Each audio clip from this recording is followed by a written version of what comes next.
যে ঘরে বেশি পিঁপড়া থাকে সেই ঘরে কি এমন ঘটতে পারে? আমরা অনেকেই জানি না যে ঘরে বেশি পিঁপড়া থাকে সেই ঘরে কি ঘটে। হঠাৎ কেনই বা পিঁপড়ার এত আগমন ঘটে? আমরা নিজেদের ঘরে পিঁপড়া দেখলে নিজেদেরকে অনেক পেরেশানির মধ্যে ফেলে দেই এবং এই পিঁপড়ে মারার জন্য নানা ধরনের ওষুধ ব্যবহার করি। আজকের ভিডিওটি দেখার পর আপনার ধারণা একদমই পাল্টে যাবে। আশ্চর্য হয়ে যাবেন যে পিঁপড়া নিয়ে পবিত্র কোরআনে একটি সূরা নাজিল হয়েছে, তা হলো সূরা নামল, যার অর্থ হচ্ছে পিঁপড়া। কেন পিঁপড়া ঘরে আসলে তাকে হত্যা না করা উচিত এবং ঘরে পিঁপড়া আসা কিসের লক্ষণ, সেটা আপনারা আজকের আমাদের এই ভিডিও থেকে জানতে পারবেন। প্রিয় দর্শক, আপনি যদি আল কোরআনকে বিশ্বাস করে থাকেন তাহলে অবশ্যই কমেন্ট বক্সে আল্লাহু আকবার লিখে যাবেন এবং ভিডিওটি শেয়ার করার মাধ্যমে সকলের কাছে পৌঁছে দিবেন যারা তাদের ঘরে পিঁপড়া দেখলে তাকে হত্যা করে। তো চলুন বেশি কথা না বলে ভিডিওটি শুরু করা যাক। প্রিয় দর্শক, আমরা অনেকেই আছি যারা নিজেদের ঘরে পিঁপড়া দেখলে তাদেরকে হত্যা করার জন্য মরিয়া হয়ে পড়ি।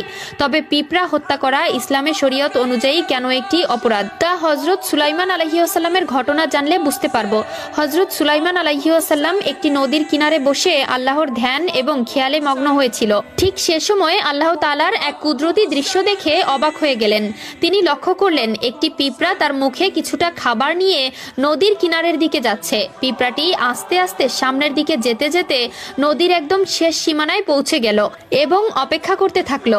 সে সময় হযরত সুলাইমান আলাইহিসসালাম লক্ষ্য করলেন যে সময় পিঁপড়া নদীর কিনারে উপস্থিত হলো তখন সঙ্গে সঙ্গে পানির ভিতর থেকে একটি ব্যাঙ উপরে উঠে আসলো। তারপর ব্যাঙটি তার মুখ খুলে বসে থাকলো আর পিঁপড়া আস্তে আস্তে হেঁটে ব্যাঙের মুখের ভিতর চলে গেল। সুলাইমান আলাইহিসসালাম তখন ভাবলেন হয়তো ব্যাঙটি পিঁপড়া খেয়ে ফেললো, কিন্তু ব্যাঙটি পিঁপড়াকে তার নিজের মুখের ভেতর ঢুকিয়ে মুখ বন্ধ করে একদম পানির নিচে চলে গেল। ঠিক কিছুক্ষণ পর ব্যাঙ আবার পানির নিচ থেকে উঠে আসলো এবং মুখ খুলে সেই পিঁপড়াকে বের করে দিল।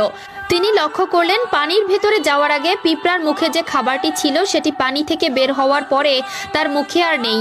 গোটা মুসলিম বিশ্ব জানে একমাত্র হযরত সুলাইমান আলাইহিসসালাম পশু পাখি গাছপালা সকল প্রাণীর ভাষা বুঝতেন। সে সময় তিনি পিঁপড়াকে ডেকে জিজ্ঞাসা করলেন পুরো ঘটনার ব্যাপারে।